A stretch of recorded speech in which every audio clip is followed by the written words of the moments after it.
All right, everybody. It's our first live stream. How exciting that is. Um, I'll be joined today with the one and only Lou Markos, a dear friend of mine who wanted to hop in this with me, get in this experiment with me. So I'm watching everything on the streams. Looks like everything's going well, and so that's pretty exciting. And so yeah, here we go. We're gonna have a live discussion today from Lou Markos, and he is going to fill us in on all things Inklings. So that means I'm going to bring him onto the chat and see if we can get this to work. Here we go. Get you off mute here, Dr. Markos. There we go. How you doing, Bill? Doing good. Let's see if this experiment actually worked. Will we get you onto the chat? I'm waiting to see it update on YouTube. There you are. There we go. There you go, man. There you go. They're matching Ratio Christie hats, and yes, we did plan that. Woo. And that's a shout out to Eric Scott, Kurt Jaros, and company. We both work for head to head. Yeah, we both work for a ministry called Ratio Christie, which does apologetics and evangelism in the college campuses across the United States and the world. Transforming, what's our motto, Dr. Markos? Transforming lives today, transforming the culture, changing the culture tomorrow. There we go. Shouldn't have stumbled through that so much. So yeah. Well, here we are, guys. Be sure to put your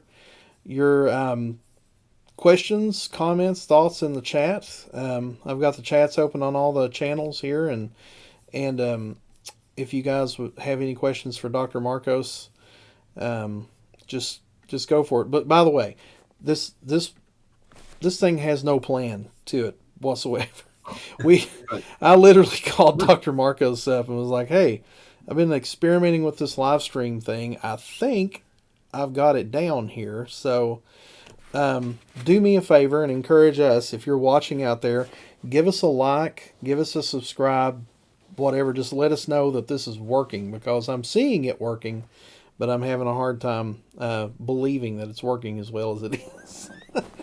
So the story for tonight goes, I've been working on getting this channel together, and I felt like I got to a place where I was like, okay, I think we could do an interview here. So let's do our first interview and see how it goes. And so thankfully I've got a friend like Dr. Markos that agreed to do it. So here we are. So Dr. Markos, tell us a little bit about yourself. Let's get into professional mode here a little bit, and let's hear about you, hear about maybe your education background, your interests in this field of Inkling studies, Lewis Tolkien. Feel free to brag on yourself, because if you don't, oh, look at this! I just found on my dashboard here that there are likes and hearts and all these things lighting up on here. That's pretty amazing. Well, that's good stuff. We like that. We're breaking into this technology. Whoa! I just pulled up something else that says I've got this comment section. I don't even know where this came from. I guess from Facebook. My buddy John Riley says, "Streaming you two to my television set." We finally made it to TV. We're television. We just entered into your room. Yeah, there we go. Let's try to behave. Okay. So I'm going to move my little comment and reaction dashboard over here. And my buddy John, I'm glad John's watching this, because he is an audio video guy, and he can maybe send me a comment if microphones are too loud or whatever. So, well, here we are. Okay. So tell us about yourself, Dr. Markos. Let's hear a thing or two. Well, my name is Lou Markos. I am the son of four Greek immigrants. I grew up in New Jersey, went to Colgate University, upstate New York, double majored in English and history, and then went on to the University of Michigan for a master's and PhD in English. Now, when I was going to school, both undergraduate and graduate school, this was in the 80s, there were no classes on C.S. Lewis or Tolkien. You didn't take stuff like that. There might be a fantasy class. So most of it, kind of I learned on my own. Like maybe a number of Christians, the first time I read the Chronicles of Narnia, just as a kid, I didn't understand all the Christian connections. I just remember enjoying it. Although later I read Mere Christianity and Screwtape Letters.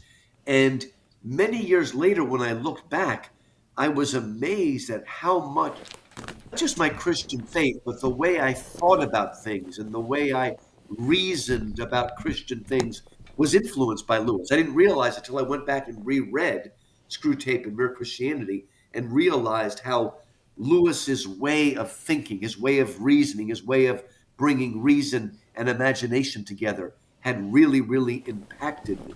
So anyway, it was always just a love of mine reading Lewis, and Tolkien came a little bit later. It started with Lewis, and then Tolkien came later. And in fact, I read Lord of the Rings, but it wasn't until I watched the movies and loved them that I went back and reread the book again and again and did all my notes and slowly got myself into the Tolkien world. But it's kind of interesting how I got into the Lewis world. So back a little bit before 9/11, back in 2000, back in 1999, before most of my students I'm teaching right now were even born, I did a lecture series with a teaching company, or the Great Courses. And I did a series called Plato to Postmodernism, about literary theory, literary criticism. What is a poet? What is poetry? What is the function of poetry? And it Which, went well. not to interrupt you, but What's which you that? can find that on Audible. I've been listening to it off and on here Oh, lately, it is on Audible. interchanging with Good. some lectures on Islam. Yeah, it's great. It's a young Dr. Marcos. Yep, Getting yep. some, yeah. Literally, I Anyway, think it go was ahead. 1999, maybe I'm the pretty year. sure Wow. And that, it could be even free on Audible, but I want to say it's about 12 hours worth of oh, lectures, isn't wow. it? Hmm. It is 12 hours, yeah. Yeah. And the teaching company now has their own channel as well, but I'm glad to hear it's on Audible. Oh, I couldn't hear anything you said there, Bill. I could see your lips moving, but I couldn't hear. Oh, I didn't say anything.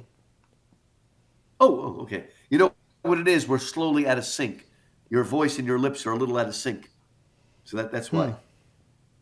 That's okay. Yeah, I don't It'll know if all. I'm out of sync, but you're out of sync there. Hopefully, we're okay in the TV. But anyway, so they liked the lecture series, and so they said, "What else do you want to do?" And I said, "Well, what about something on Greek mythology? Already been done.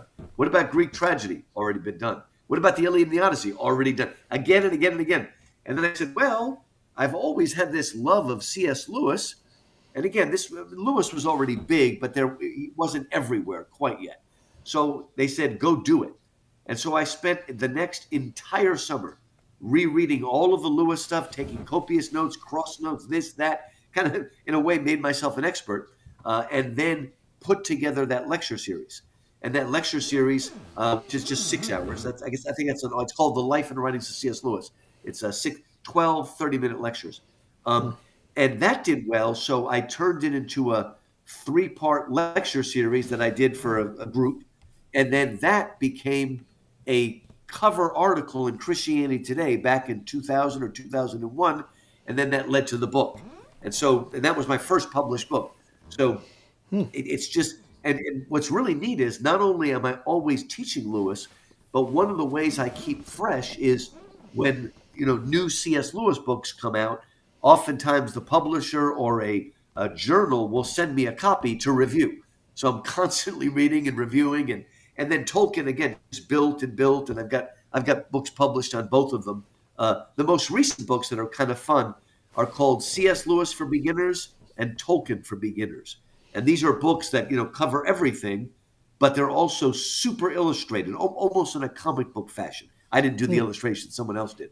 So it's been fun, but I mean, I speak. See, I speak on a so Lewis and Tolkien are already there, but I also speak all the time on anything having to do with ancient Greece or ancient Rome.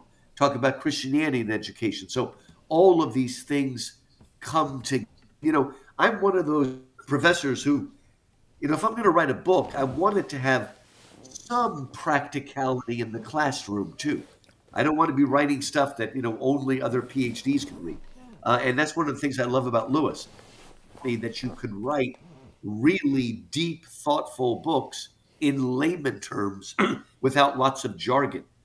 Lewis is not easy, but you do not have to have a PhD. You don't have to be an English Right. professor to understand him. He meets you where you are. And Right. so that was another thing I learned from Lewis is Lewis had the courage to be a generalist in an age that is way over specialized. I mean, Bill, if there's something wrong with my eyes, I want to go to an eye specialist. But there's no reason why the humanities have gotten so ridiculously specialized. Like it's like they think they're a science, and then they think they'll be more serious and more true if they're more like a science, which is ridiculous. Since these days science changes its mind every 5 or 10 years. The Iliad and the Odyssey today is when they were written a long time ago. So again, Lewis, you probably heard an infamous line by Richard Dawkins, the famous new atheist who wrote The God Delusion. He said, Charles Darwin allowed me to be an intellectually self-fulfilled atheist. Well, I think a lot of people could say that C.S. Lewis helped us to be an intellectually fulfilled Christian, because there was a long period of the 20th century where we as Christians had just given up on the sort of intellectual part of our faith. And we're like, okay, we'll let the university deal with that. And you just leave us our emotions and our songs and all that sort of stuff. And emotions and songs are very important. Um, but Christianity used to be a consistent and coherent worldview that had something to say about every area of reality: God, man, nature, the universe, everything. And for a long time, particularly in the West, we sort of gave that up. We gave up the university, we gave up public education, we gave up Hollywood, we gave up Washington. The only thing we kept is radio. I guess, especially Protestants. I guess we're people of the word, so we just want words. We're afraid of images sometimes, Bill, evangelicals, and but that's changing, and Yeah. because of the Inklings, Lewis and Tolkien have taught us it's okay to use your imagination. The imagination can also be used to praise God, to spread the gospel, to draw close to fellow man, that sort of stuff. So there's something freeing about the Inklings that allowed us to access the fullness of who we are for the fullness of Christ. And that sounds like a good catch line, doesn't It really, yeah, it really does. And in your career, you've written how many published works you written? Well, I got 25 books published. I wrote another 20, dozen, I think. Working on a 25. couple others. So have you, 37 books written since 2001. Yeah, that's actually true because that's really when I started writing all the books. It's Well, average I had almost written almost two a all over year. That's here. pretty almost two Yeah, books a it's been year. pretty busy. Yeah. Um, Just got to keep going, going.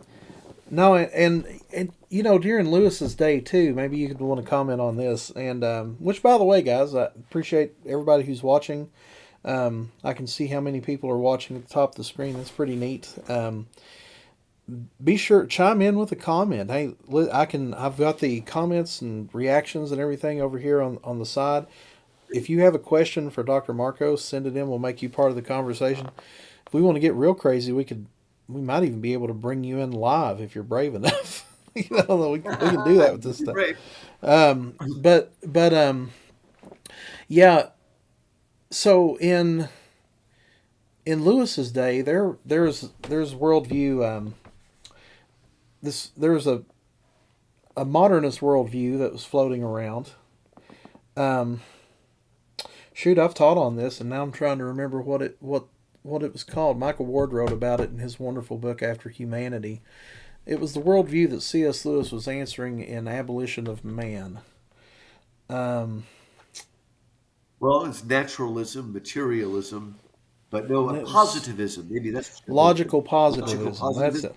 Yeah, Yeah. yeah. Which is very empirical in a way. It was the whole thing was very empirical in the sense that these guys believe that if you can't see it, touch it, taste it, feel it, that it just wasn't worth, wasn't worth your time. Which I was thankful one time on a mission trip. I was in a closed country, very socialist country, and And thanks to just thinking about Lewis and his work and things like that, um, it was just in the back of my mind that really prepped me for this conversation, which this is a good lesson for everybody. It doesn't you don't know what you might be reading right now that God might use in the future. So think of yourself as always learning and getting ready to use something. But so I was on this mission trip and I had an atheist who was a waiter for us one day, and we told him we were Christians. He said, "Oh, I don't believe in that. I can only believe something that's been proven in a laboratory." So he just kind of Oh, left well, it at there we that. go. Yeah, and I'm like, wow, really? And of course, wisdom had taught me not to answer that right away. I was going to Yeah. leave that to the side, and I'm going to come back to this, but let's try to get the conversation, get his mind somewhere else, so he's not so defensive. And then about 15 minutes later, I said, "Hey, let me ask you a question. Do you believe in love?" He said, "Oh, of course. Who doesn't believe Good. in love?" And of course, the worldview started coming out. It's like, "Oh, peace, joy, love, harmony." then I said, "Well, tell me this. How can you discover love in a laboratory? Can you test for that? Is there an experimental process for this?" and he just smiled and he looked at me. He's like, "You got me. you got me." Well, you know. course, the So, ironic thing is, you'll watch programs on American television and they'll say, "We have now discovered what part of the brain lights up when someone falls in love. Now we mm, understand love." You don't understand anything. Just because you understand what part of the brain lights up doesn't mean you understand what love is. Uh, right. it's that probably the best line, one of the best lines in all of C.S. Lewis, comes in the Voyage of the Dawn Treader, and on their journey they get to the eastern end of the world and they meet a magician named Ramandu, but Mm, that magician is actually a star. Because in Narnia, stars are people, and they kind of retire and come down to the earth, as it were. And one of the children is Eustace Clarence Scrubb. And even though he's sort of become a believer by now, he was still raised in a completely naturalistic, logically positivistic kind of education. So he can't think outside the box. So oh, when he Eustace. hears that Ramandu is a star, he responds, "Oh my, sir, where I come from, a star is just a flaming ball of gas." And Mm-hmm. Ramandu answers, "No, my son, in your world, that's not what a star is. That's only what it's made of." And we think because we know what our brain is made of, we understand what it means. I mean, you can figure out what I'm made of, so much flesh and bone and sinew and internal organs and stuff like that. But Mm-hmm. once you have calculated every part, all the parts that make me up, you don't really understand me. I hope that I am something more than the sum of my material parts. But Yeah. again, this is the same problem. And again, you were able to open that guy's eyes by just probing a little and saying, "Come on, let's think about real life." Most of the things that mean the most to us are not things we can see or smell or taste or touch or hear. There's something we certainly can't measure them in the way you measure, something in a laboratory. Right. And so, I think people are now, of course, the danger is, and then the whole thing about Ratio Christi, if you look at our hats, Bill, would you like to tell them what those two interlocking squares mean? The Ratio Yeah. Christi? Yeah. The two squares. One is apologetics. Let's see if I can try and figure that out. There we go. One. This is difficult. One is apologetics. The other is evangelism. So Ratio Christi is the square that meets in the middle. Which means that we want to take apologetics and put it out into the public square, be a voice for Jesus in the public square. So, yeah, it's very integral to our mission to not just talk about these things sitting in my office or on the telephone or just keep them internal, but we want to put them on a live stream like we're doing right now, or take them out into the public square in a university and reach the world, because it's truth that sets people free. So we're talking about this truth, and that's what it's that's what Ratio Christi is all about. Yeah. It is. And, we have to be, for instance, what we're talking about here. I think, many modern people are slowly realizing that, stuff or matter, that there's more than that, right? They're starting to rebel against this logical positivism, this empiricism, that again, it's only real if it can be tested in a Yeah. lab. But Matter we have to matters, be, but it's yeah, not all we that have to be matters. able to be, oh, that's a good way to put it. It's not all. I mean, we need to know apologetics and evangelism because, Yeah. if we show them there's more, that could lead them to the new age, right? So we need to be able to bring together both things. Yeah. Well, it's just interesting to me that Lewis was talking about this stuff, in the 1930s and 40s. I mean, this is, we tend to think that a lot of our problems are new problems, but Yeah, they've been not just in Western civilizations, but I mean, the Easterns. You could make the argument that Eastern civilizations predate these problems of absolute versus relative truth, especially predates our Western issues. Well, for them, they didn't even see it as a problem. It's just some part of their religious systems, part of their culture. So, yeah, yeah. So I mean, we tend to think these are all new ideas, but really they're kind of old ideas. That's what I like about Lewis is he's a maybe you want to talk about this a minute. He is a medievalist. I mean, yeah. he had a medieval imagination.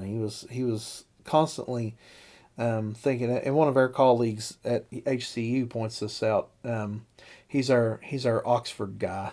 We need to get him on here sometime. Michael Ward. Lewis thinks like a medieval literature scholar should, and we should point these things out and help people understand what they're the just the same way you would do good biblical exegesis. You have to understand the cultural grammatical background of what you're reading whenever you're trying to understand scripture. Whenever you're reading Lewis, I feel like you have to understand this, which I am shallow when it comes to this. I'm getting deeper and deeper as I go, but it's definitely an education gap for me.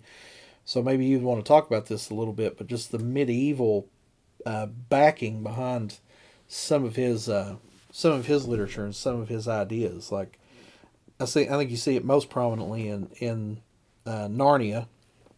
In the idea of the seven heavens and those things. Um, and But it seems to come out in some of his other fiction writings too. The first at least the first two, maybe all three of the Ransom trilogy, Space trilogy, Yeah, whatever we prefer to call it. So I don't that's know. right. So what about Lewis as a medieval scholar? Like why is that important to understanding him? Maybe a good way to sum this up, the difference between a medieval, and in this sense, Lewis is medieval, and a modern. I'll say it and then we'll go back and talk about it. For a medieval, the medievals had a subjective view of man and nature, but an objective view of the arts. We today have a subjective view of the arts, but an objective view of man and nature. So let's talk about that. One Yeah, of the things that's happened not after the Renaissance, but after the Enlightenment, that's the beginning of the modern world. The Renaissance is not radically different from the Middle Ages in its view of God, man, and the universe. Okay, now the earth is at the center rather than the sun, but they still had an understanding that nature, see, what happened in the modern world is first we turn nature into an object, into a thing that we can manipulate, that is cut off from us.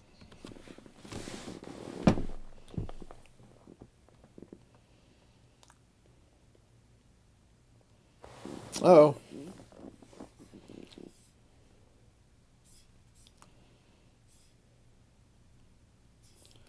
are we frozen?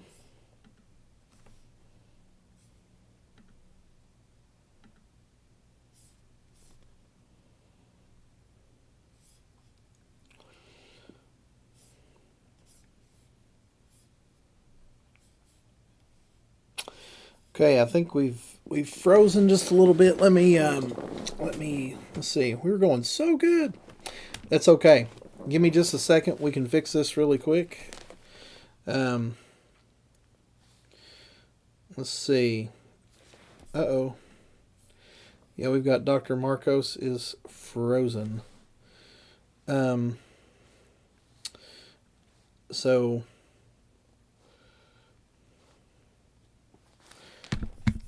let me open up the interview section again.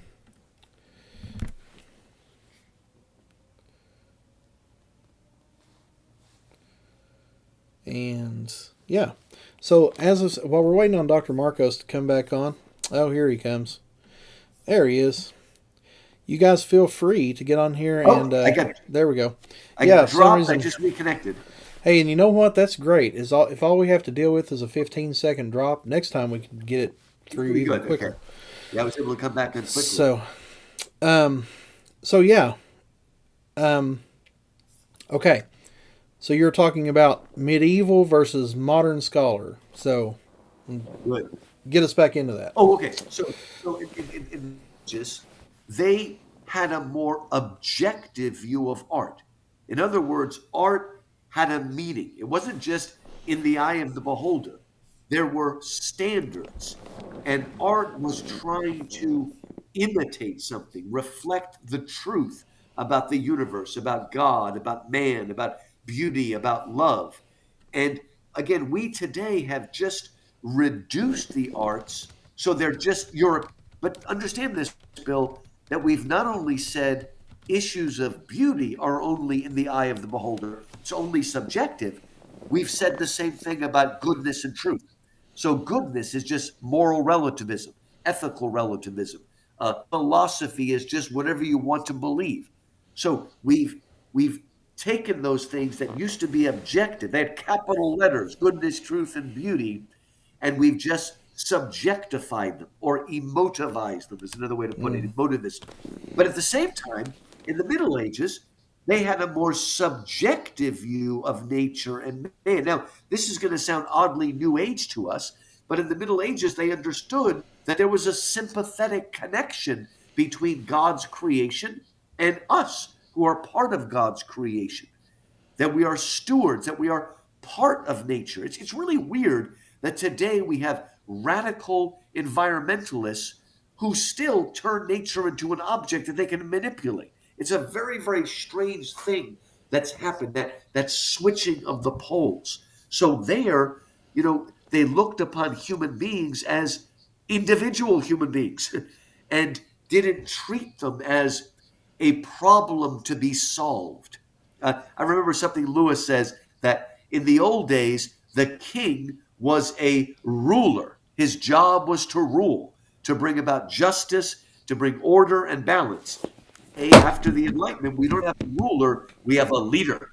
Somebody that's going to lead us to some high vision and get us to go and bring order. Sorry about that. Well, did that work? We've got too many gadgets going on here. The one just went off. Sorry about that. Go ahead. Hey, do we have any questions on the board? It's not just yet, but I don't want to interrupt you. You're on a roll. Keep on going. Okay. So we had a ruler. Right. So, in other words, instead of having a ruler who rules, now the ruler becomes a leader. He's got to lead us into something. Like every politician is going to build utopia, do all of these things, and they've got they're a coach or something, like a motivational speaker, trying to zip us into something. And again, what's happened is that we've made, again, first nature and then man more and more malleable. Instead of, and of course, the ultimate example of that is transgenderism. We're so malleable that even sexes are malleable, right? We've lost a sense of who we are and our connection to nature and our connection to God. See, I really think a lot of people in the New Age today are hungry for a restoration, a reconnection of man and nature, and even man in the spiritual world, not God, at least man in the spiritual world. And the church doesn't understand that we have the greatest magic of all. We have the incarnation. God becomes man and yet is still God, is somehow fully man and fully God, 100% human, 100% divine. How is that possible? That he can die and resurrect. This is the great magic, but sometimes we've reduced ourselves into feelings on one side and rules and regulations on the other. But we've lost a a holistic sense of Christianity as a complete worldview that speaks to mind and heart and soul and spirit and imagination, that is complete. It isn't just some little part of who we are. Um, and so people like Lewis and Tolkien, all the Inklings, were apologists for the Middle Ages when they saw a greater connection there. We were fuller human beings and not broken up into this and that and fragmented and whatnot. T.S. Eliot, who shared a lot of the same things as the Inklings, but he liked modern poetry. The Inklings like older poetry. But T.S. Eliot said that sometime in the 17th century, as the Enlightenment is coming on, we in Europe and America suffered what he called a dissociation of sensibility. And what did he mean by that? He meant before the Enlightenment, we could bring together the intellectual and the emotional, the logical and the intuitive, that these could all, the head and the heart, you might call it passionate thinking. But after the Enlightenment, we split. And as you move into the Enlightenment of the 18th century, you get all the focus on reason, reason, reason as the answer to everything. And that over focus on reason produced a boomerang and gave us the romantic age that in some ways was good. It brought back the emotional, the feeling, but in some ways it went too far in that direction and ran us into a kind of subjectivism. And we're still trying to find the balance. And I think in writers like Lewis and Tolkien, Francis Schaeffer, these folks are trying to fully balance the rational and imaginative part. That's why, in America, we have, great apologists from Lee Strobel to Josh McDowell to William Lane Craig. But generally speaking, because they're Americans, they tend to appeal to the left brain and are still a little bit leery of the imaginative side. That's why Francis Schaeffer, although he's an American, one thinks of him as a European, and he lived there for a long time because If you of ever his seen desire to. that documentary series of him in those those goofy pants. He Oh, those what are they called, knickers or something like that? knickers. Those are That hysterical. yeah, Yeah, the German that's a looking yeah pants. Yeah. yeah. What is it called? How shall we live? Uh, How how then then should we? should we live? Yeah. Wonderful series But though. yeah, I mean, great it is a good information. series. Kind It's of some old fashioned. cringy camera work. Yeah. Oh my gosh. I But love that part where but it it does zooms like all the way into his eyeball while he's talking. It's just like, yeah, it's like, what are we doing here? Anyway, I know it's so funny. you know who did that movie though? You know who It was shot his those? son.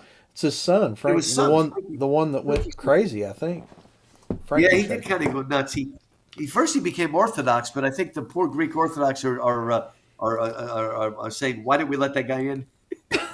Anyway, Because he's got a little bit funny. yeah. So it's really interesting because it seems like we're moving back to that direction. It seems like the imagination is on its way back. I know, Yeah. it's this idea of imaginative apologetics and things like that is really starting to take hold in culture and We do at need it, least in the and we have to. Yeah, we have to tell a better story. We have to offer better images, better integration, and whatnot. We and we can't do. allow that to be. Yeah, Yeah, we do. You're right. that's what kills you. That's what kills me is we have the best possible story. I mean, we have the best possible. It just hits every part of the person. It's Yeah. you know, as the Gnostics tried to do away with the material world, the church was answering and saying, no, no, no, the material is important. Material is absolutely important. The body is. Your body is valuable, which was a very anti Greek message back then. And Yeah. then they're also saying the soul is important. The soul is important. The immaterial world, the supernatural world. All of it's Christianity so beautifully bridges the two together, and I don't think a lot of people realize that. I don't think they realize just how we have this idea in the culture today that well, I'm not gonna I'm not gonna name the theological circles by name, but you know who you are, who has denigrated the body to the Yeah. point where people just want to sit around and think that we're just a miserable wretch, and best we can do all day long is just be just this awful person and sin all day. And boy, I can't wait to get out of this world and get into and just be raptured up to heaven. It's like, Yeah. no, See? God has given us this world. I just saw the like buttons just go off. Just I don't know who did that, Oh, but there we go. this is like, Yay. but thank you. We have fans. No, it's so crazy to think about. Lewis did not believe this way. Lewis did not. No. Um, he did not it totally embraced those ideas. And honestly, for me, Dr. Markos, um,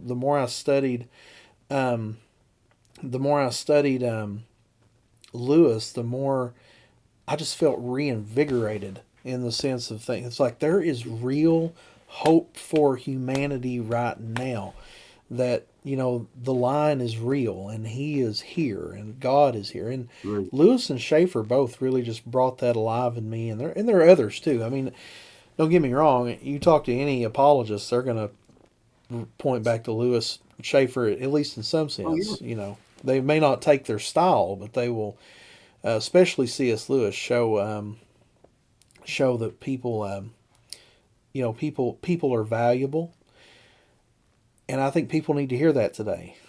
People need to hear that. Yeah. You're valuable, and that God has died for you, and that Jesus has Right. thought of you on the cross, and He took on flesh. He was incarnated into flesh, and blood, and He became one of us, so we could become close to Him. Yeah. And so yeah, I think Lewis was so wonderful in being able to point those things out, and just remind us of who we are and what we were made to be and whose image we were made of. So that was my Christianity is an soapbox. incarnational religion. No, it is, and the trouble is that much of American religion is dualistic, by which we mean a lot of us have grown up believing soul is good, body's bad, and that's Yeah. just not Christianity. Again, that borders on Gnosticism. Right. Both our body and soul were created good. Both are fallen, but they're not separate from one another. We are incarnational beings. This is why something like transgenderism is a complete misunderstanding of who we are ontologically. There's a fancy philosophical word. Who are we? What are we? We are incarnational beings. I'm not a soul trapped in a body. I'm an enfleshed soul. And if I died tonight, there would be a period when I'm disembodied, but that's because I'm groaning for the end of the world when Christ returns and the sea shall give up its dead and we will have resurrection bodies because we are our destiny and who Hmm. we are is to live incarnationally. And one of the most amazing things, Bill, is that when Jesus, again, sometimes we focus so much on the crucifixion, and we should. That's where our salvation was won.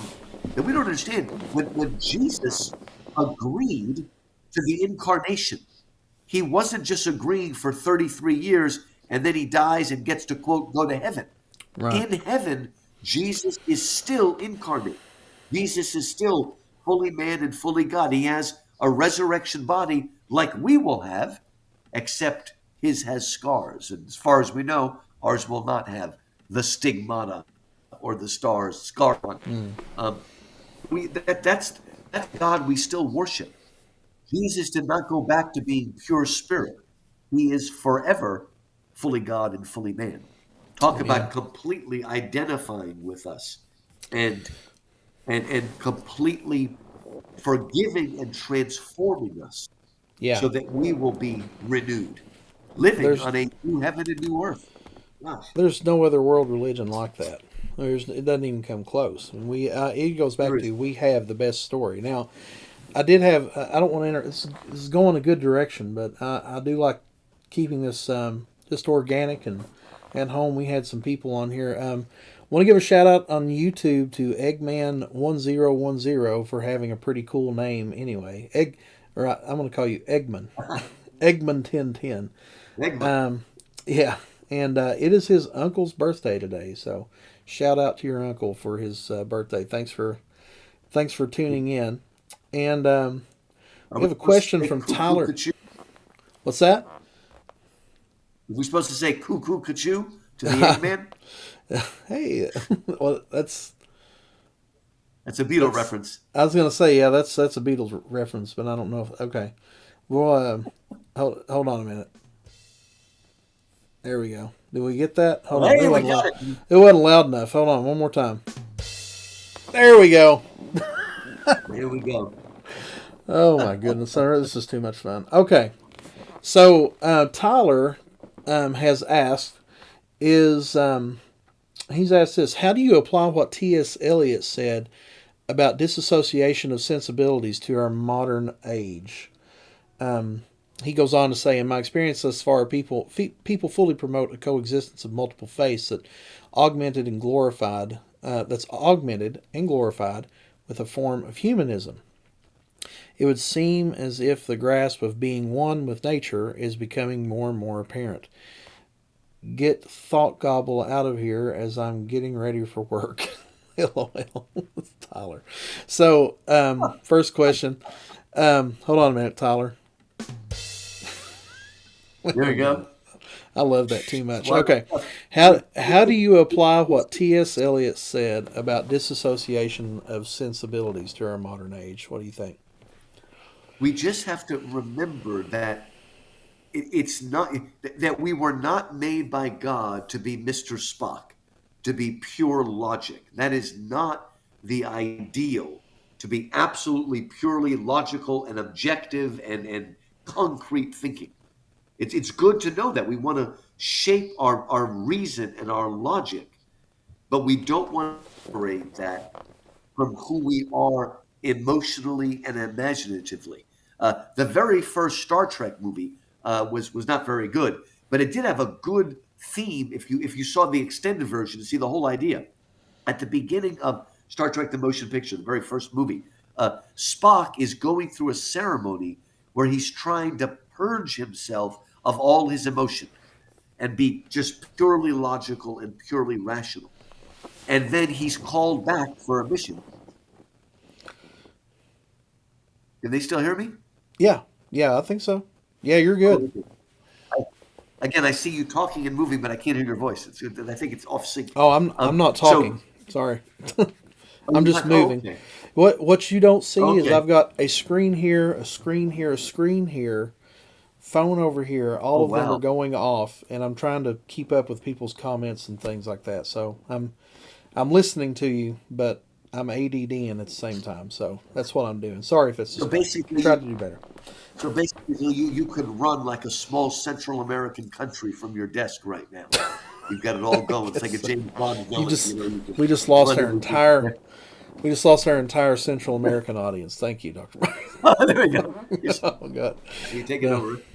no. Anyway, go ahead. But Go ahead.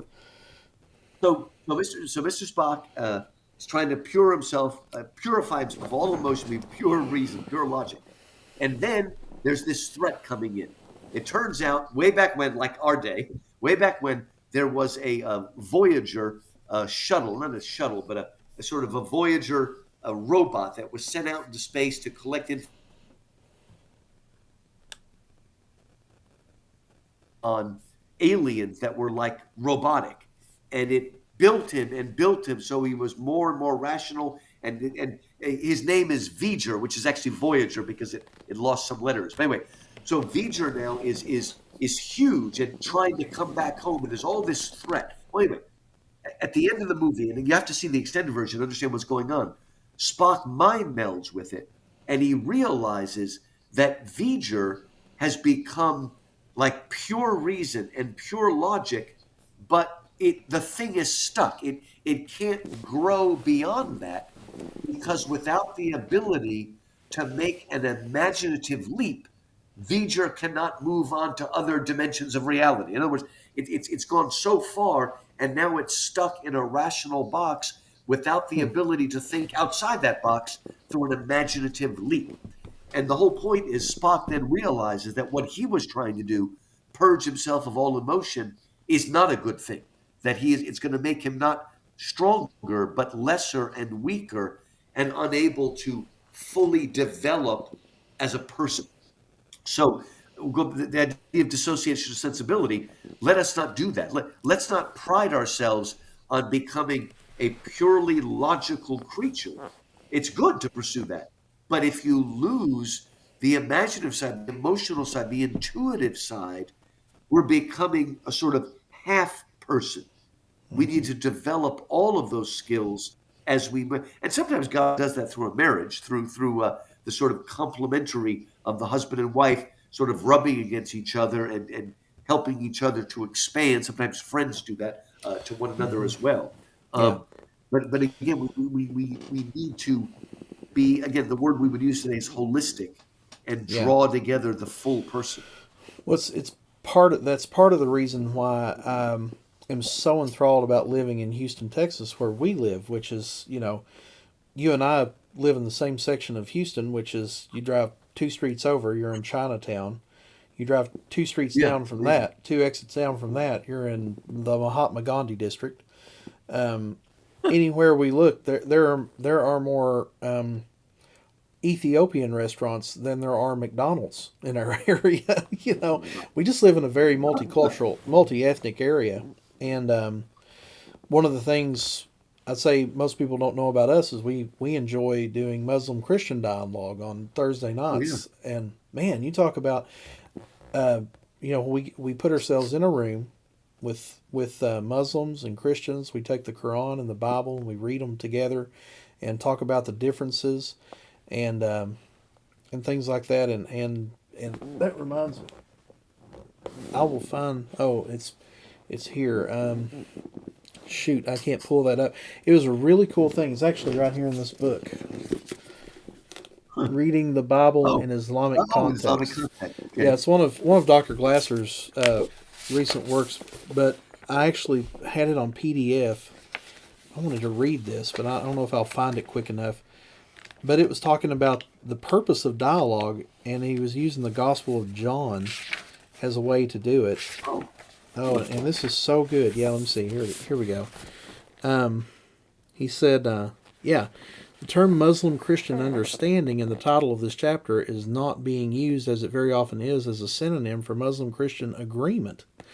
Understanding may sometimes be a move from disagreement to agreement. However, it may just as well be a move from an apparent disagreement that is really no more than confusion to a genuine disagreement based on clarity about another's positions. I was like, that is so true about what we do. It's, if we're going to disagree with people, then we need to make sure that it's from a place that's a real disagreement. It's not a misunderstanding. It's Right.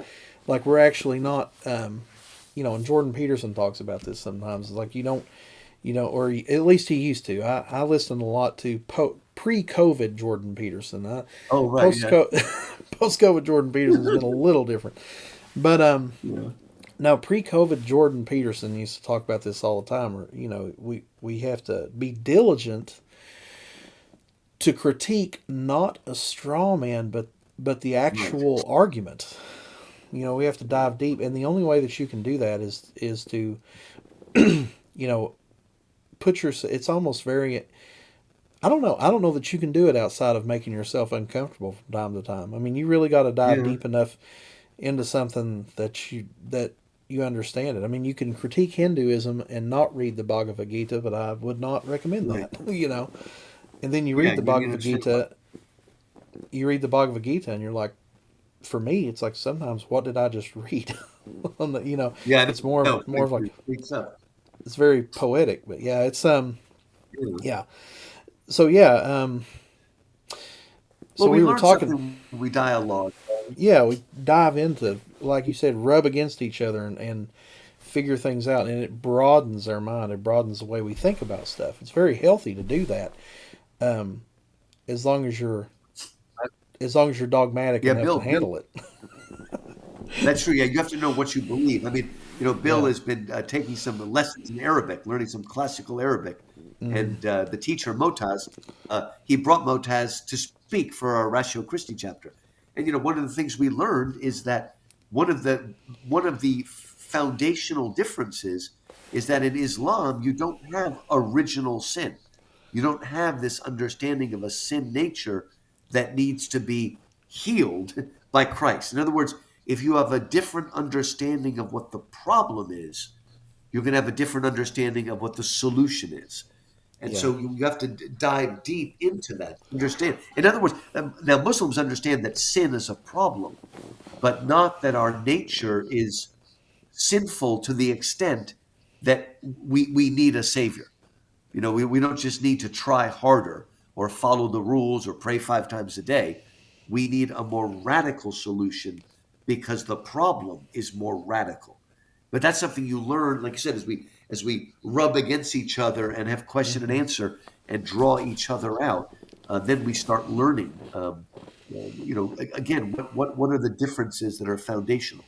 And see, one of the things that G.K. Chesterton said is, the modern sort of progressive says, well, religions are all the same, religions are all the same at their core. They're only different, in the rim of things, right? Yeah. But at the core, they're all the same. And Chesterton said, of course, the truth is completely opposite. It is in the peripheral things that we're all the same, right? Almost all religious people believe in prayer of some kind, fasting of some kind. They believe in charity. They believe Yeah. in gathering together once a week to pray and to read. I mean, those are the things where we're all the same. It's at the core. Is God one or is God three, right? Did God die and rise again or did he not? What is the problem with man? It's actually the core issues that are different. But if Yeah. we can understand the peripheral stuff, we can work our way towards the center and have meaningful dialogue about these things. Yeah, I mean, it could, as I've heard it said, the first 300 years of the church, I mean, what were they figuring out? They're figuring out who is God and how do we define him. They spent really 300 years on that. It's um, I think us as moderns, we take four classes of systematic theology if we're lucky, in our undergrad in biblical studies, and then we get a master's degree, and in 6 years we feel like we know it all. We become so. Somebody once said that most people want to study for 3 years for a 30-year ministry, whereas Jesus prepared 30 years for a 3-year ministry. Have you heard that one? I've heard that. Yeah, very true. Another thing that um, one of the things that, and we've got some questions coming through, so let's get to that here in just a minute. Okay. The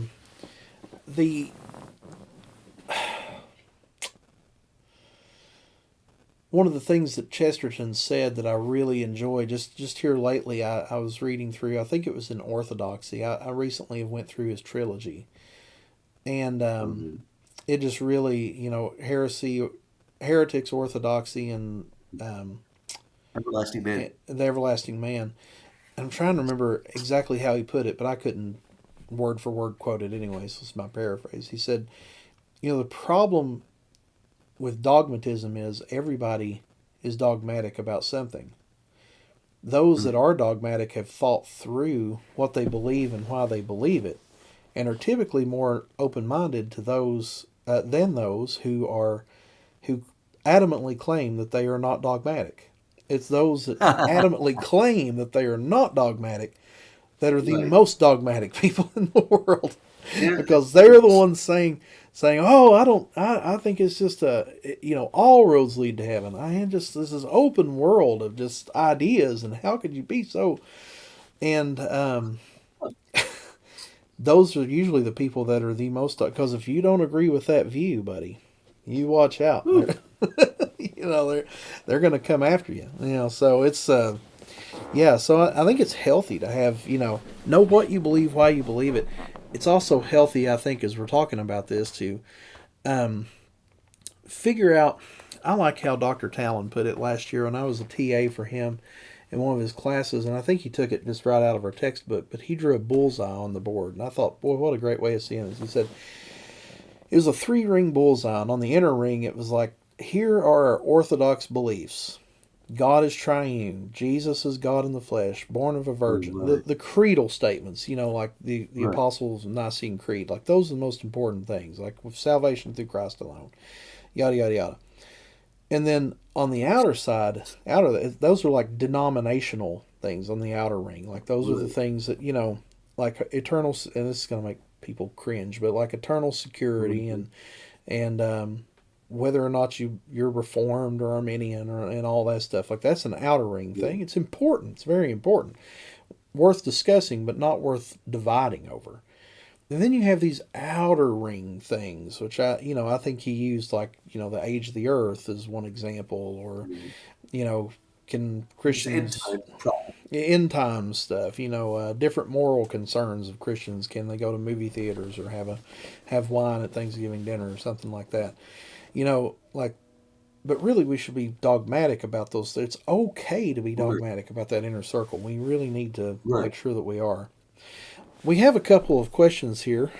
Um, our friend Tyler spoke up again and said, "Thank you for referencing Star Trek. I've been going through it. Oh.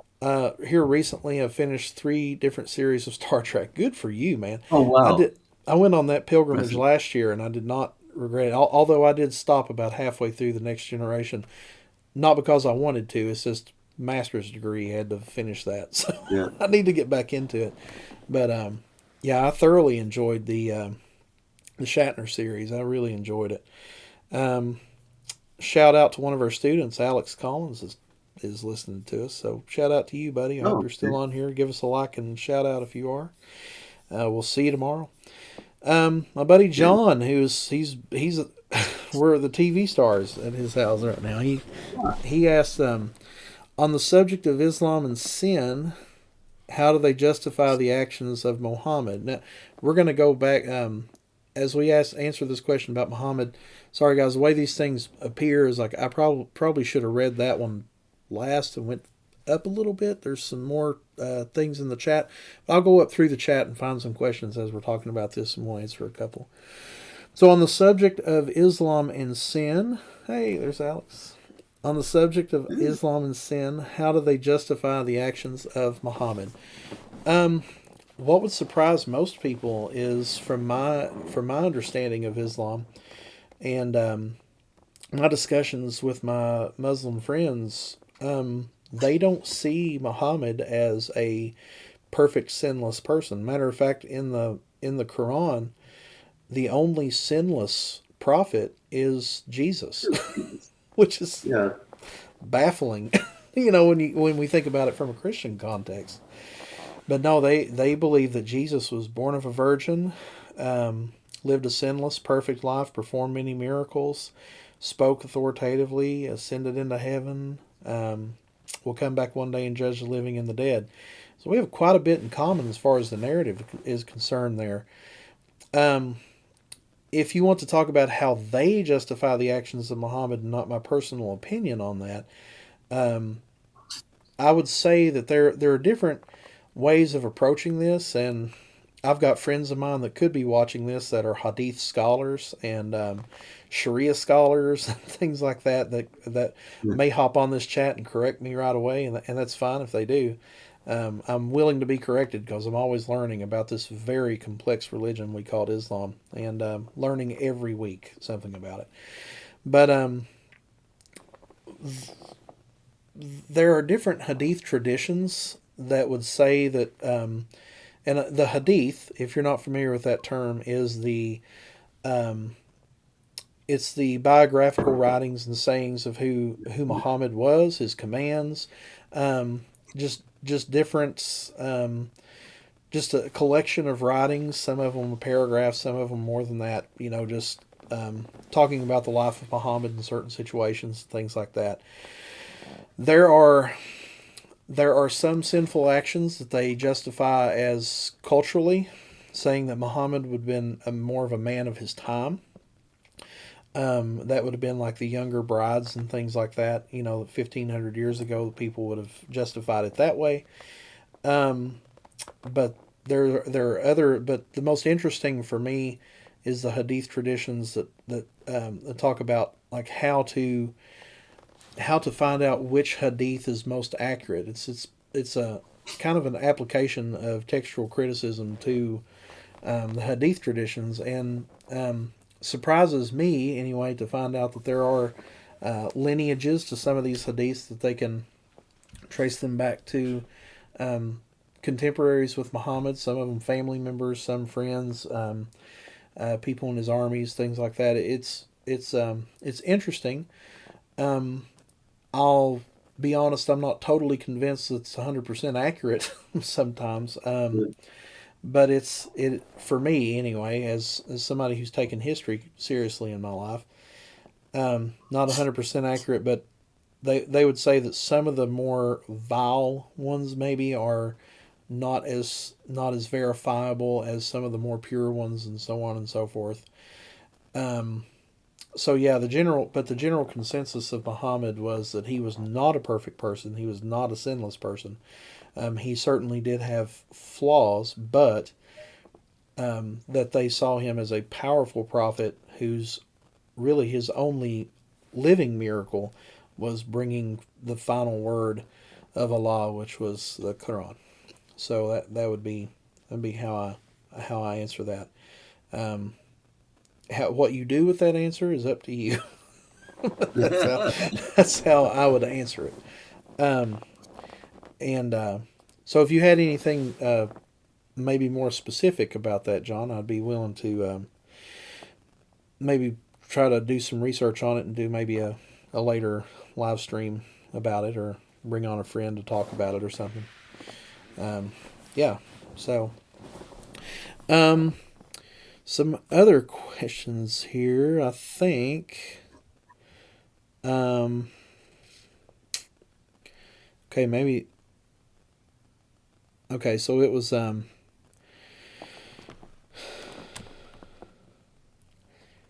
somebody Valiant Thor. Okay, these are mostly comments. Okay. Um, he was saying there are infinite numbers of universes with different physical properties. I think that was back when we were talking about ontology or something, maybe. But yeah. So maybe you'd like to comment on that, Doctor Markos. Um, oh, thank you, John. I just saw the chat.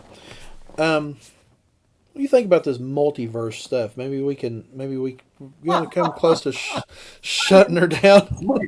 It's Come more close to shutting her science down. fiction. Yeah, it's science fiction, not science. I mean, like there's But two different ways of seeing it. but One to be is that fair, there are all these different multiple realities. but to The be other fair, way before is you get going on this, be fair. You you have to. I mean, it does sound like science fiction, but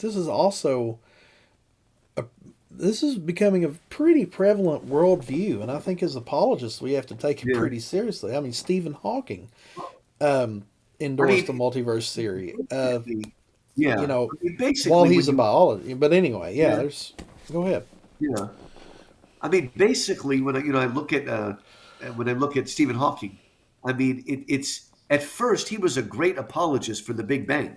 He was one of the ones that popularized it. But I think he realized suddenly the theistic implications of the Big Bang, what it means, and it's like the best way to do an end run around that is to theorize multiple universes. The idea being that if you have billions of different universes always coming in and going away, sooner or later, you're going to get one that is like ours.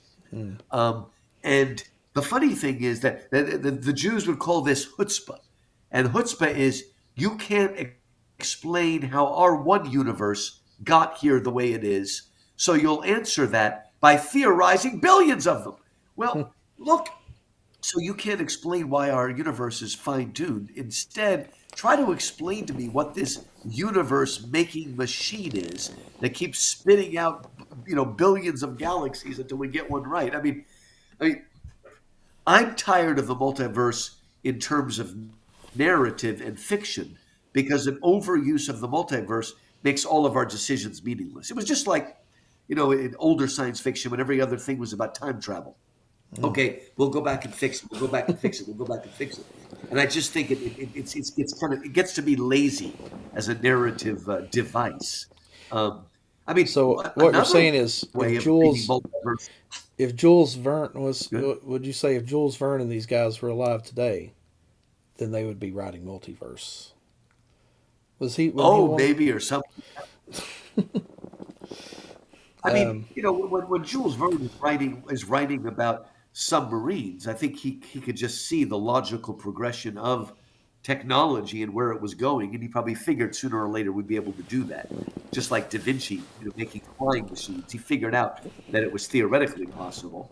or we could Um, say but I H. G. don't know. Wells. H. G. Wells would be a better example, maybe. Yeah, he's a little more recent. Yeah, and of course he wrote a book called The Time Machine and Yeah. theorized these different things. And it's just, I mean, look, it's really funny. I've been learning that a lot of people, they can't get around the Big Bang. They can't explain why things are so fine tuned. Apparently, there are serious people who think maybe we're in a simulation, like the Matrix or something, that we're in some giant simulation, and that explains things. And it's just, how can you explain something you can't explain by bringing in something that is even more inexplicable and more impossible to verify?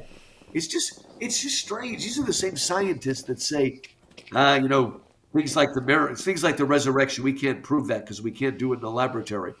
And then they're coming up with this stuff that we have.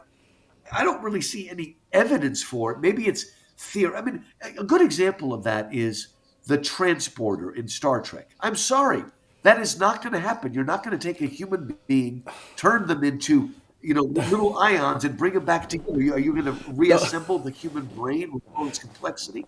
I mean, don't break but my what I heart though. I mean, I want well, that I to mean, happen. I mean, we have I these mean, but things. That was Star Trek. That was Star Trek. Star Trek Tech first, man. It was like, beam me yeah, that up, was son. it. Of course, if we really could break down our atoms and then reassemble them, what would really happen is that horrific movie, The Fly, where he ends up getting a fly gets into the chamber and ends up combining them at the genetic level. It's like Yeah. terrible, horrifying film. That's what probably would happen. But what I'm saying is, it's really interesting because to me, the transporter in Star Trek is actually like Darwinian evolution. As far as I'm concerned, it doesn't really have much real intellectual belief. It's all imaginative. Like, I can imagine breaking somebody down into atoms and reassembling them. So I think they've got all the imaginative side on them. Like evolution, it's like Oh, what happened there? Oh, you're She good. said something to me. Oh, I Oh, didn't. My hands are tied. oh, And Oh, okay. Macroevolution is like one of those Escher drawings where this animal turns into that animal, turns into that animal. And even though we have, none of the transitional animals, it doesn't really work. It actually has incredible imaginative power. I can imagine it and I move on. That's why when the original Star Trek came out, I can completely imagine the transporter working. I think it's impossible, but I can imagine it working because in other words, I think it appeals to my imagination more than to my reason, which is kind of ironic because the people are taking the rational high ground with multiverse, when to me it's just more like, I mean, one of the ways it was described actually in Star Trek The Next Generation was, okay, I'm in a situation where I have to make a decision. Well, I make this decision and it affects my life going forward. But what if that decision also split off into another reality where I made that decision, right? And that's another way of understanding multiverses, that every decision I could have made must have been made in some reality that spreads out like that. And we see that in a lot of science fiction as well. And I mean, it's kind of cool, but whether there's any real rational background to it, I don't know. I mean, there are places where the rules of physics seem to break down, something like a black hole, that we're still trying to figure out what it is. But that's a little different than theorizing, millions of different universes. I mean, maybe there's a bit of truth in it. I'm speaking like an apologist here. Maybe there's a bit of truth in it because if we really are reading the Bible carefully, the kingdom of God is not something up there. The kingdom of God is sort of alongside us. And every so often it breaks in. Right? Not just the incarnation, but the sort of inbreak. What's his name? N.T. Wright talks about this. The inbreaking of God. So it's alongside of us. And you might think of it as another reality. I mean, Lewis picks up on that by the wood between the worlds in Magician's Nephew. Each one Huh. of the pools takes you to a different reality. So that, I guess that's Lewis's version of the multiverse. It's I there and it's kind of cool. I have to read this comment. Kit Livingston, a good friend of mine, which, by the way, Kit Livingston, drop your small business into the comments here. I ask you to, because he's got a really cool small business that reaches out Oh, into. good. Him and his wife work in Renaissance festivals, making Oh, woodworking things and selling them, oh, and yeah. yeah, it's really neat. So I was just there on Friday. he said, "LOL, multiverse sounds like the wood between the worlds in The Magician's Nephew." Oh, yeah, we had the same thought at the should same time. drag That's pretty good. should drag him onto the live chat. He's Funny. I tracking. like that. That's Huh. some high level tracking right there, man. Woo. So, so yeah, and then our friend John, who's been with us this whole time, he said, "Seems to me it has a basis in nihilism, basically a rejection of Oh, really? reality since it was created by God."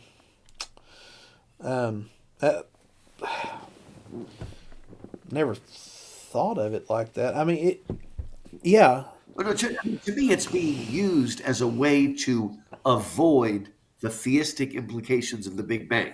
I mean, I think that's what gave it yeah, its catch. yeah, We need it. sure, but it's like our assistant chapter director Aaron Baca said the other day.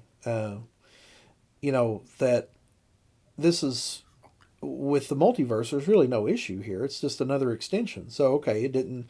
So God didn't. So there's a theistic implication to the Big Bang. So let's just take it one step further and create this multiverse idea. There's no theistic implication to that. It's so much more. It's so infinitely more That's complex. true. And the the Yeah, yeah. the thing that's attractive about the theistic implications of the Big Bang, which this really is what jump started William Lane Craig's career, is hard arguing for the Kalam cosmological argument. Oh, right, Everything right. that begins to exist has a cause. The universe began to exist, therefore the universe has a cause. I mean, it points back to who God is and what He is, and what we're saying here is there's a mind behind the universe. That's what's attractive about the Big Bang. So, wouldn't there also have to be a mind behind the multiverse? But ironically, it is being used um, it, to explain away God, even though it is more complex than the theory that preceded Right. it.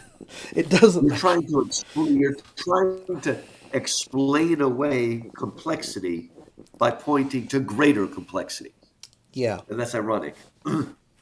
yeah, it just doesn't work. And we, like I said, we people say, "Oh, intelligent design is not science," but it is. Okay, if you are a trained anthropologist, you can tell the difference between a random circle of stones that have fallen down and eroded from Stonehenge, right? You can tell the difference between something that is just there randomly and something that clearly has been created by intelligence.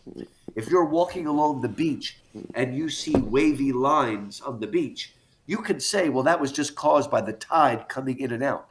But then when you see something on the beach that is clearly a language, you don't understand the language. It's hieroglyphics.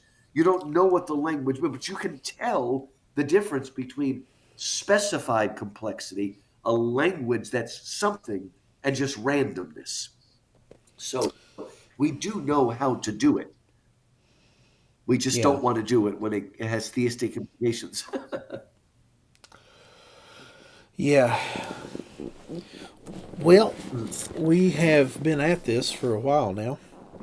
We've been maintaining a number of viewers. I don't know if you can see all that on your end, but we've I had can't several see it reactions. on my. Yeah, So just in closing tonight, guys, we've been at this 1 hour and 18 minutes, which is Oh honestly my gosh.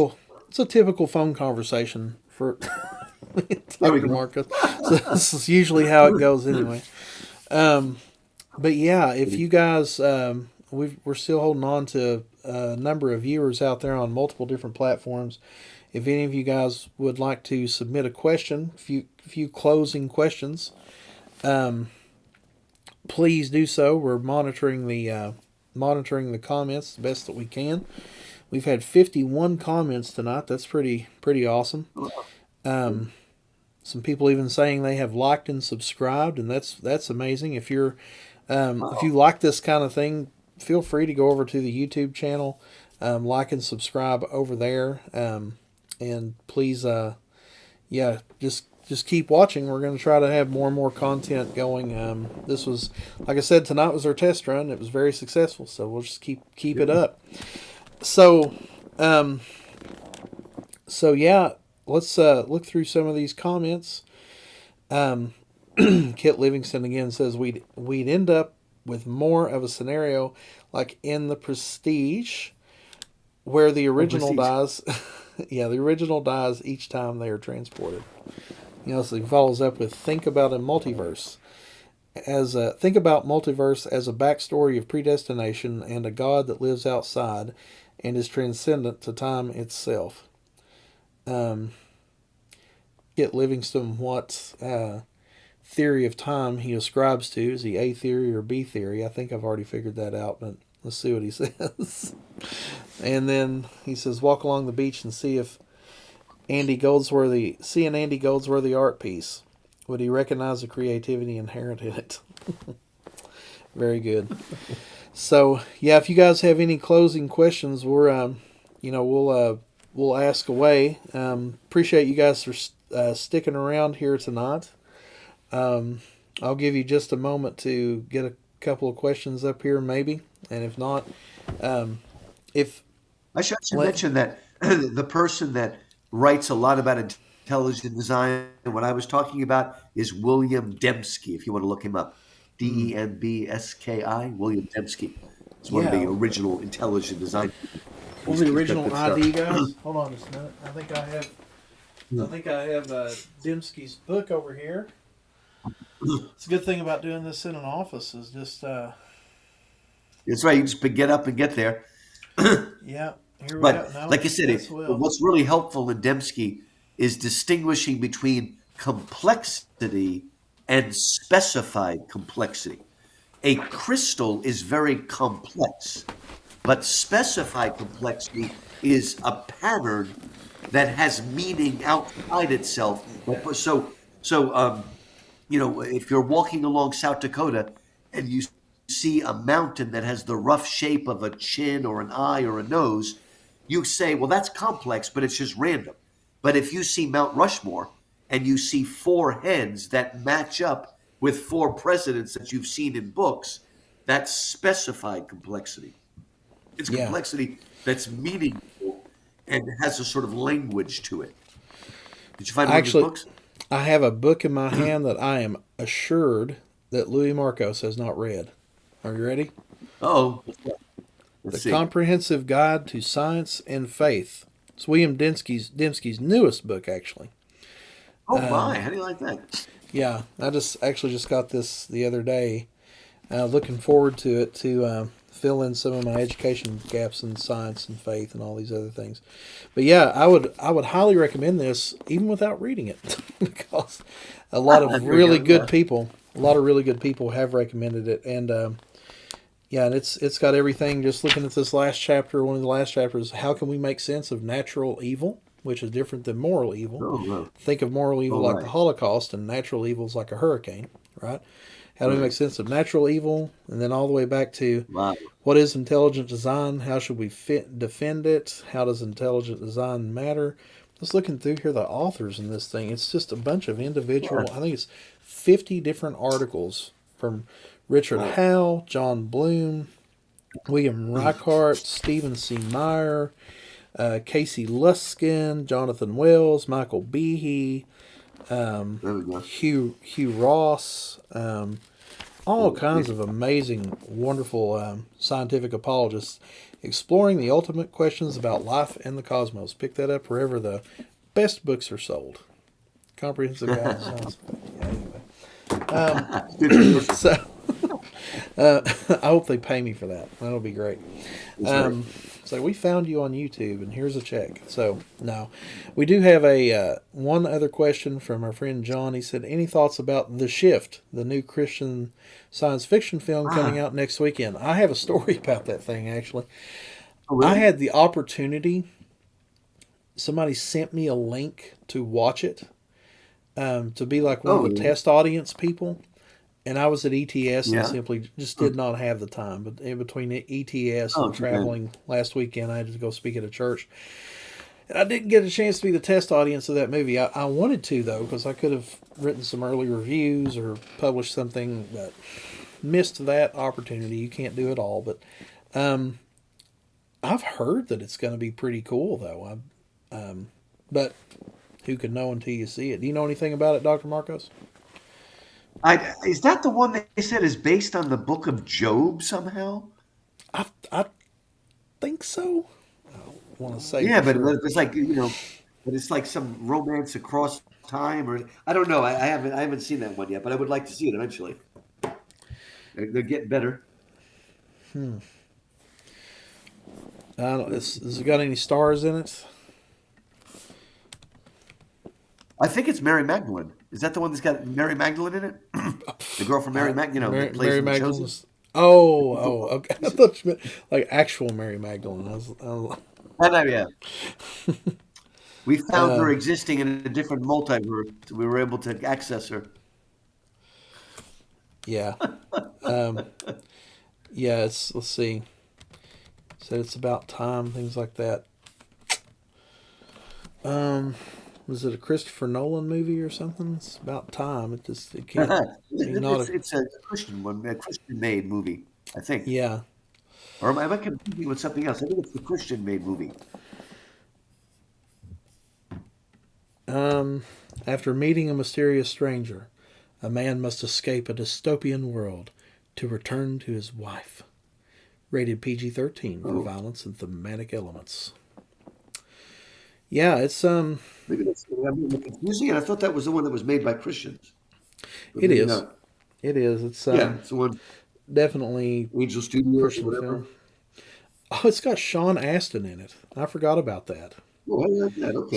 Man, if Samwise Gamgee's part of it, it's got to be pretty Yeah. good. I mean, I don't know how you can Yes, mess up Samwise Gamgee doing anything. I mean, Neil McDonough, Emily Rose. Oh, that guy. Oh, yeah. Good. Yeah. Jason Yeah. Marston. I'm looking at Facebook. And I see us on Facebook. Very good. Cool. Yeah. Well, I don't know. Maybe we'll have to watch it and then give a film review on it or something. Yeah. But I am optimistic that Christian movies and film and TV and all of that's just getting better and better. I think The Chosen really raised the bar a little bit as far as cinematic value and storytelling and all that. I think everybody's catching up now. So, starting to anyway. People are seeing there's actually some money in this. Did you ever watch the film about human trafficking, Dr. Markos? I still have to see Sound of Freedom. Sound of Freedom, man. Was it pretty harrowing? I still need to see that. It wasn't harrowing. When I think of harrowing, I think of like, as far as violence goes, think of something like Quentin Tarantino or something like that. I mean, it wasn't overly. It was very uncomfortable, and it was hard. It was hard to watch in the sense of like you kind of know things are going to work out, but at the same time, it's just very, man, it's tough. It's tough. So yeah, it's but you haven't seen it yet? I haven't seen it yet. Yeah. I watched everybody get interviewed about it, but I still need to see it. Yeah, I recommend it. I definitely recommend it. Okay, well, I think that's a good one. Hour and a half. We've got other things that we need to do, and part of that's go to bed. So, That's right. well, Well, thank you, Dr. Markos, for joining us here tonight on the inaugural Good. video of the Truth Conversation. Everything seemed to work good, and looking forward Yeah. to more in the future. Like I said, like and subscribe on YouTube, Facebook, wherever you watch your videos and things like that. And just be watching for us, pray for us, and just keep us close to your heart as we continue to seek the wisdom of the Lord on where to go with this ministry, and just pray that it has an impact worldwide. That's what we're shooting for here. That is So exciting. Make a good yeah, use of technology. yeah. If you could see my desk right now, you would see that this is technology. It's everywhere. It's crazy. Everywhere. God's been good to us. All right. Well, God bless you guys. Thank you, and we will Happy definitely. Thanksgiving, everyone. Yeah, Advent is on the happy. way. Yeah, Christmas. Now it's time to put up your Christmas trees. So happy That's right. Thanksgiving, Merry Mine's Christmas, up. and all of it. All right. God bless you guys. That's all for now, and I will hopefully, um, yeah, we'll hopefully see you guys soon. Live long Yeah, and live prosper. There we go. live long and prosper. Live long and See you prosper. guys. We talked about Star Trek. There we go. All right. God bless.